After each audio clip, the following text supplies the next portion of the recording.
किसी भी व्यक्ति को खांसी का संक्रमण बिल्कुल सही नहीं हो रहा है, चाहे वो बदलते मौसम के कारण हो, चाहे एलर्जी हो, चाहे कफ वाली हो, चाहे सूखी खांसी हो, आपको एक उपाय करना चाहिए जिससे खांसी में तो आराम आएगा, आपके थ्रोट इन्फेक्शन सही होंगे, आपका कफ बलगम की समस्या बिल्कुल सही होगी, आपका इम्यूनिटी स्ट्रांग बनेगा और आपका पेट भी पूरी तरह से साफ रहेगा। 1 चम्मच सोंठ का पाउडर लेना है, 1 चम्मच ही आपको गुड़ लेना है, 1 चम्मच ही आपको हरड़ का पाउडर लेना है।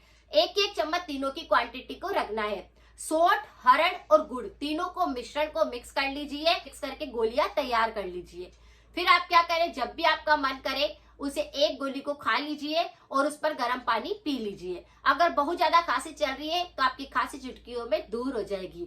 सोंठ कफ बलगम को साफ करती है, खांसी को जड़ से साफ करती है और इम्यूनिटी को बूस्ट करती है। इसी तरह से हरड़ जो होती है पेट संबंधी बीमारियों पे काम आती है, गले संबंधी कोई बीमारी नहीं होती है, कफ दोष पर अच्छे से काम करती है। गुड़ इम्यूनिटी को बूस्ट करता है, शरीर के अंदर ऊर्जा देता है। तो इन तीनों चीजों का मिश्रण बनाकर गोलियां तैयार करके आप ले सकते हैं। आपकी खांसी चुटकियों में दूर हो जाएगी, चाहे किसी भी प्रकार की खांसी क्यों ना हो।